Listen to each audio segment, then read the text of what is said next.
Bismillahirrahmanirrahim. Dear viewers, Assalamu alaikum. I am Faisal Khan and welcome to the Faisal Khan Dental Studio. Today we will discuss about the development of mandible. In previous lecture हमने discuss किया था कि हमारे पास जो first pharyngeal arch है उससे दो processes arise हो रहे थे, एक था मैक्सिलरी प्रोसेस, एक था मैंडिबुलर प्रोसेस। और हमने ये भी डिस्कस किया था कि जो मैंडिबल है within the mandibular process वो डेवलप होता है and maxilla with in the maxillary process develop होता है। अब हम डिस्कस करेंगे कि हमारे पास जो फर्स्ट फेरेंजियल आर्च है उस और मैंडिबुलर प्रोसेस है उसमें से हमारे पास एक कार्टिलेज होता है जिसको हम कहते हैं मेकल्स कार्टिलेज।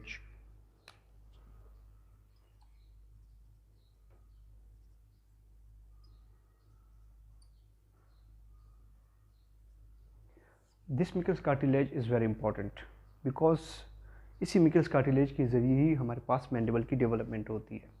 आपके सामने ये जो डायग्राम है ये बेसिकली है मिकल्स cartilage. Michel's cartilage. Michel's cartilage is basically derived from the first pharyngeal arch.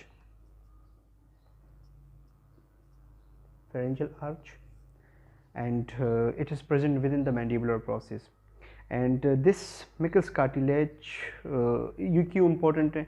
ये इसलिए इम्पोर्टेंट है बिकॉज इसका एक क्लोज पोजिशनल रिलेशनशिप होता है विद द डेवलपिंग मैंडिबल, क्योंकि यहाँ पर जाके मैंडिबल ने डेवलप होना है एंड इसी मिकल्स कार्टिलेज के ज़रिए फिर जाके फर्दर बोन्स की ओसिफिकेशन होती है या मैंडिबल की ओसिफिकेशन होती है। ये मिकल्स कार्टिलेज डायरेक्टली कंट्रीब्यूट नहीं करता, मींस कि ये डायरेक्टली एंडोकॉन्ड्रियल फॉर्मेशन नहीं होता। मैंडिबल हमारे पास बेसिकली इंफ्रामेम्ब्रेनस ओसिफिकेशन से डेवलप होता है।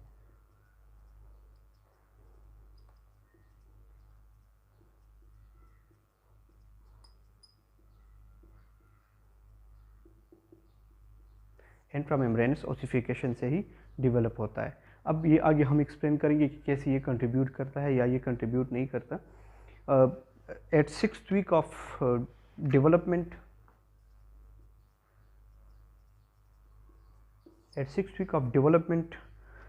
ये कार्टिलेज जो जिसको हम मिकल्स कार्टिलेज कहते हैं ये एक्सटेंड होता है as a solid hyaline cartilage.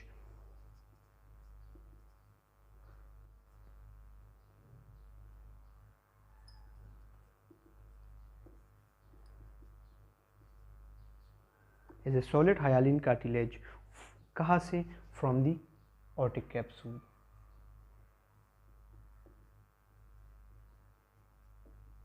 ये ऑर्टिक कैप्सूल से जहाँ से फिर मिडल एंड इनर ईयर के कंपोनेंट्स ने बनने, ये यहाँ से एक्सटेंड होता है and till the mid line तक। अगर हम फेस को देख ले तो ये वन साइड पे मिकल्स कार्टिलेज होता है जो कि एक फेरेंजियल आर्च से, फिर अपोजिट फेरेंजियल आर्च से भी इस तरह के हमारे पास मिकल्स कार्टिलेज अराइज होता है जो कि बोथ साइड से होता है, बायलेटरल होता है एंड फिर फर्दर जाके one side of the mandible and other side of the mandible वो डेवलप करता है। This hyaline cartilage is basically extend from the otic capsule to the mid line, but in mid line ये fuse नहीं होता, ये separate होते हैं एक दूसरे से। The two side cartilages do not meet at the mid line but they are separated by a bend of mesenchyme, क्योंकि हमने कहा था कि आर्च में हमारे पास क्या होता है? मेसेनकाइम होता है।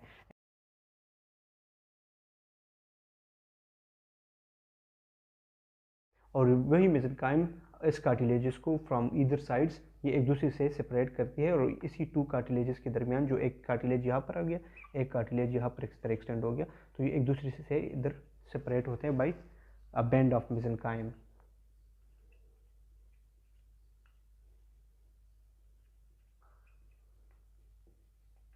अ बैंड ऑफ मेसेनकाइम। सो ये बैंड ऑफ मेसेनकाइम के ज़रिए एक दूसरे से सेपरेट होता है। बट दिस कार्टिलेज हमने क्योंकि पहले ही डिस्कस किया था कि it do not contribute directly, और ये कार्टिलेज डायरेक्टली बोन में उसकी कन्वर्जन नहीं होती, but this just provide a limitation, a guidance to the ossification. अब कहते हैं कि ये एक लिमिटेशन प्रोवाइड करती है एंड एक गाइडेंस प्रोवाइड करती है कि कहाँ पर कितने लेवल तक बोन ने जाके ओसिफाई होना है या बोन ने जाके डिपॉजिट होना है या बोन ने जाके स्प्रेड होना है।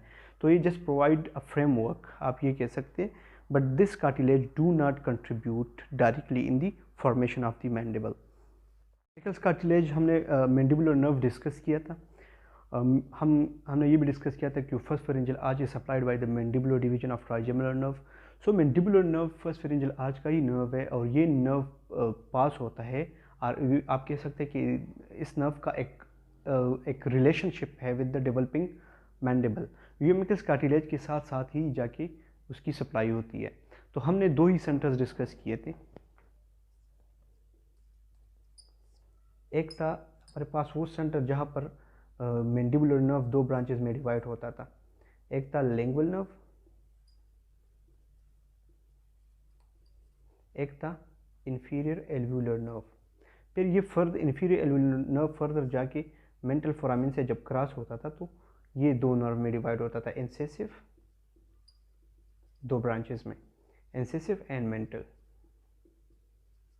तो हमारे पास एक ये सेंटर ऑफ ओसिफिकेशन आ गया, एक ये सेंटर ऑफ ओसिफिकेशन आ गया, एक ये सेंटर ऑफ ओसिफिकेशन आ गया।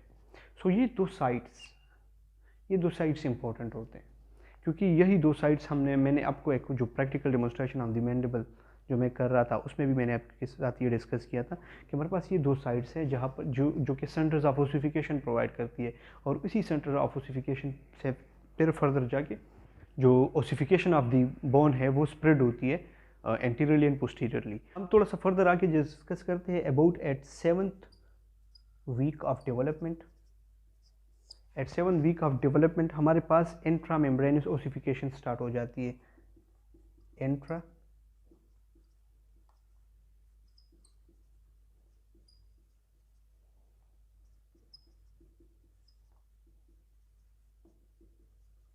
इंट्रामेम्ब्रेनस ओसिफिकेशन स्टार्ट हो जाती है। एंड इंट्रामेम्ब्रेनस ओसिफिकेशन जब स्टार्ट होती है तो उसकी जो सबसे पहला साइट है, द फर्स्ट ओसिफिकेशन साइट, ये साइट, द एरिया जहाँ पर इंफीरियर एल्वुलर नर्व दो ब्रांचेस में डिवाइड होता था, इंसेसिव nerve and mental nerve, this is the first centre of ossification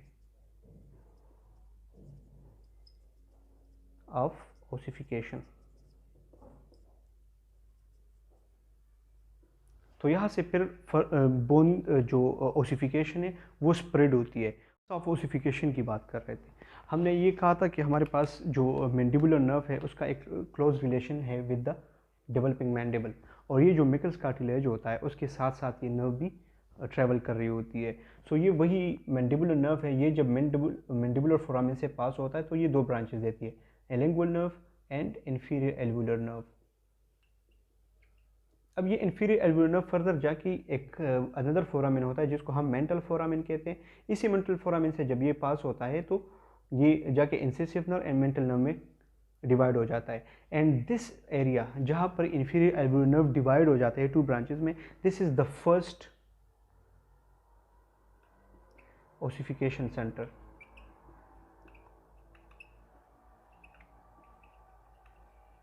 और आप कह सकते हैं it is the initial ossification centre. So ossification यहाँ से स्टार्ट हो जाती है, and from this centre of ossification bone deposition जो है वो स्प्रेड होती है दो डायरेक्शंस में,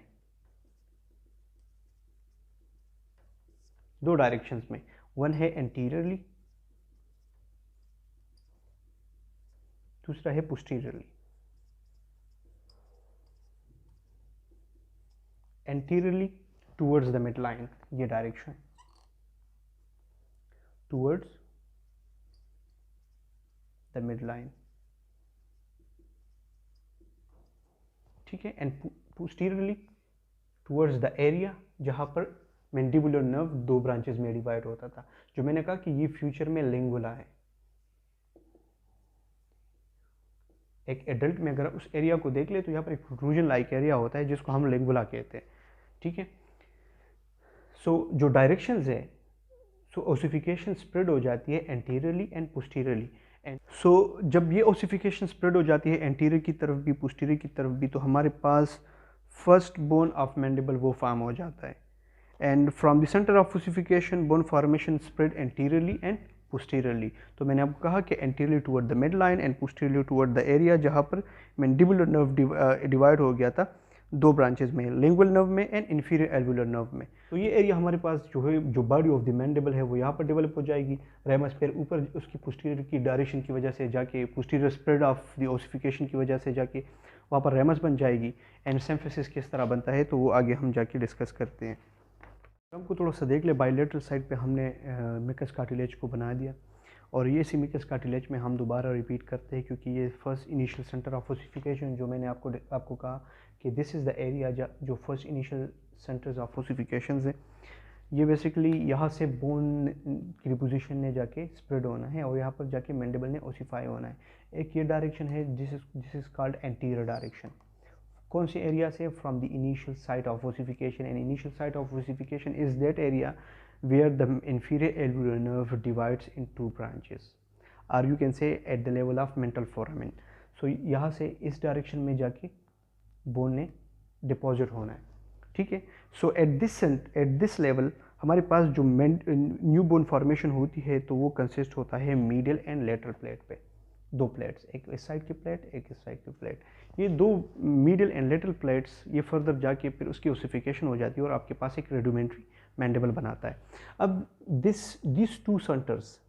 two centers are separated from each other by a band of mesenchyme, जो कि ऑलरेडी हमने पहले डिस्कस किया था। ये एक दूसरे के साथ मीट नहीं करते।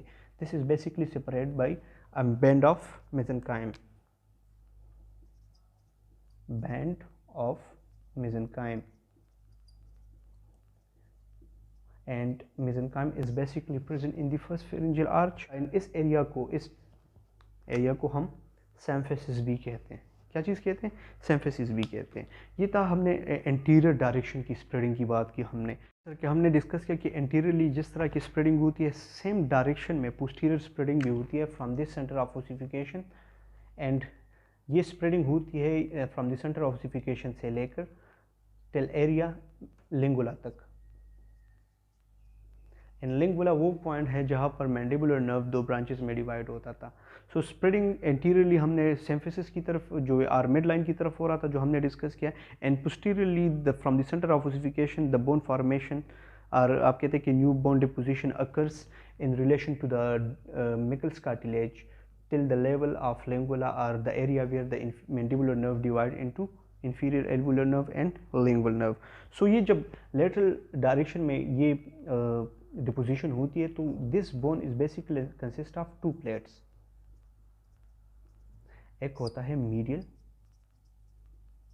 एक होता है lateral.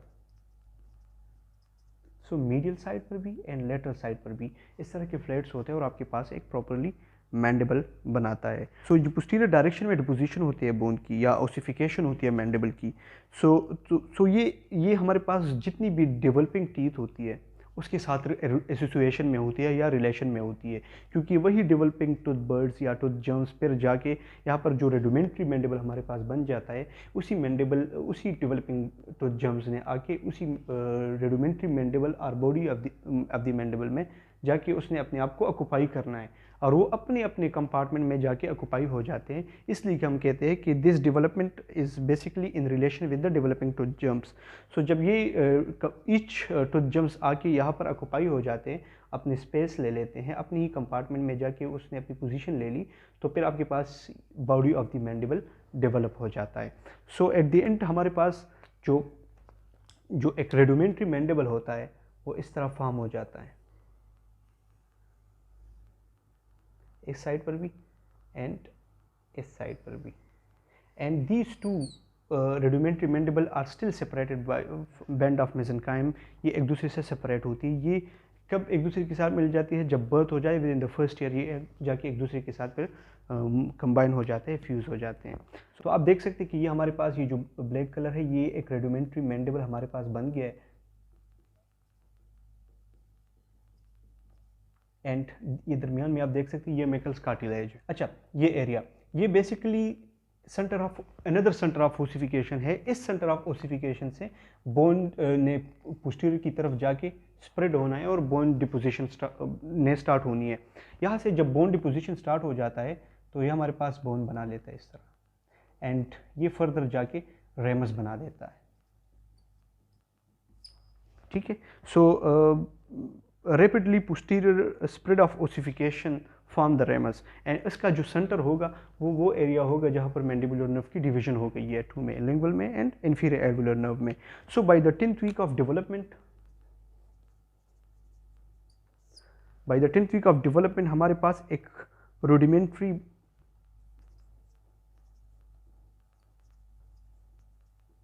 मैंडिबल बन जाता है. ठीक है, रूडिमेंट्री मैंडिबल बन जाता है. किस चीज़ के जरिए? इंट्रामेम्ब्रेनस ओसिफिकेशन के जरिए.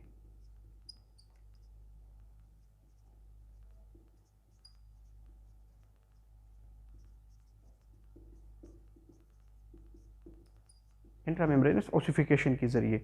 एंड इसी इंट्रामेम्ब्रेनस ओसिफिकेशन के ज़रिए हमारे पास 10 वीक में एक रूडिमेंट्री मैंडिबल बन जाता है.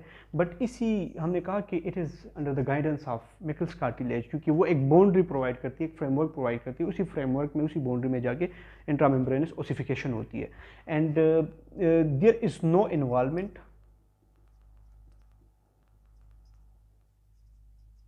Of Meckel's cartilage. Meckel's cartilage की कोई इसमें इन्वॉल्वमेंट नहीं होती. ये प्योरली इंट्रामेम्ब्रेनस ओसिफिकेशन से उसकी फॉर्मेशन होती है. अब हम बात करते हैं ना कि मिकल्स कार्टिलेज की, कि मिकल्स कार्टिलेज का बेसिकली रोल क्या हुआ इसमें से, तो वो डिस्कस करते हैं. अभी मैं डायग्राम के जरिए आपको एक्सप्लेन करता हूँ. मिकल्स कार्टिलेज की हमने डिस्कस किया कि इसका जो मोस्ट पोस्टीरियर पार्ट होता है ना, मोस्ट पोस्टीरियर पार्ट, ये जाके ये फॉलोइंग चीज़ें बनाता है.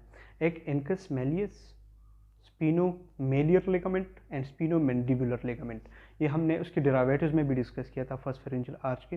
वो जाके आप उस लेक्चर को देख सकते हैं, या आपको नीचे डिस्क्रिप्शन में उसका लिंक मिल जाएगा, उधर से आप जाके देख लें. एंड इसका जो इंटीरियर पार्ट है या इंटीरियर एक्सटेंशन है, जैसे ही हमारे पास एक रूडिमेंट्री मैंडिबल बन जाता है तो वो जाके डिसअपेयर हो जाता है, ख़त्म हो जाता है.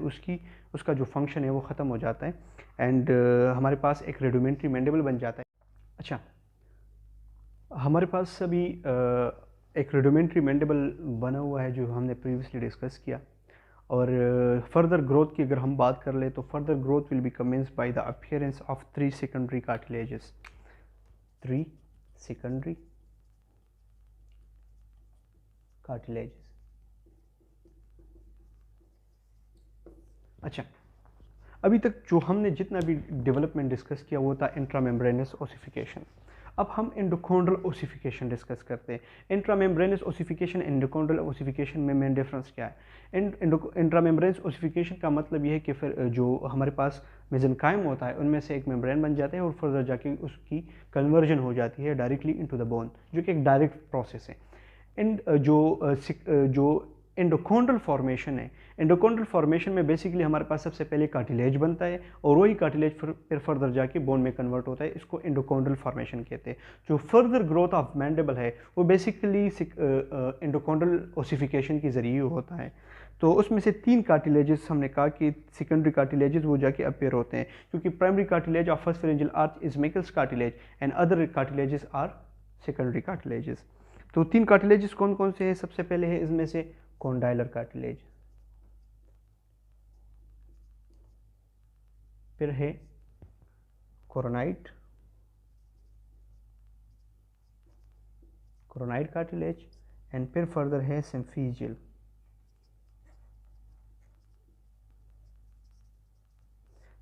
कार्टिलेज. सो ये 3 सेकेंडरी कार्टिलेजेस है जो कि अपीयर होते हैं एंड ये फर्दर जाके ओसिफाई करते हैं एंडोकॉन्ड्रल फॉर्मेशन के ज़रिए, एंडोकॉन्ड्रल बोन फॉर्मेशन के ज़रिए मैंडिबल को. अब ये वन बाय वन हर एक कार्टिलेज को थोड़ा सा डिस्कस करते हैं कि इसमें क्या होता है. कॉन्डाइलर कार्टिलेज को डिस्कस करते हैं. Condylar cartilage is basically appears in the 12 week of development, 12 weeks of development and it is basically cone shaped. एंड ये कहाँ पर प्रेजेंट होता है? ऑन दी रेमस, क्योंकि हमने रूडिमेंट रेमस यहाँ पर डिस्कस किया था. तो उसके ऊपर एक कोन शेप्ड सेकेंडरी कार्टिलेज आ जाता है. इस तरह एक कोन शेप सेकेंडरी कार्टिलेज आ जाता है. एंड ये कार्टिलेज बेसिकली फ्यूज़ हो जाते हैं विद दिस रेमस एंड फिर फर्दर जाके ये कन्वर्ट हो जाता है इनटू बोन बाय एंडोकॉन्ड्रल ओसिफिकेशन.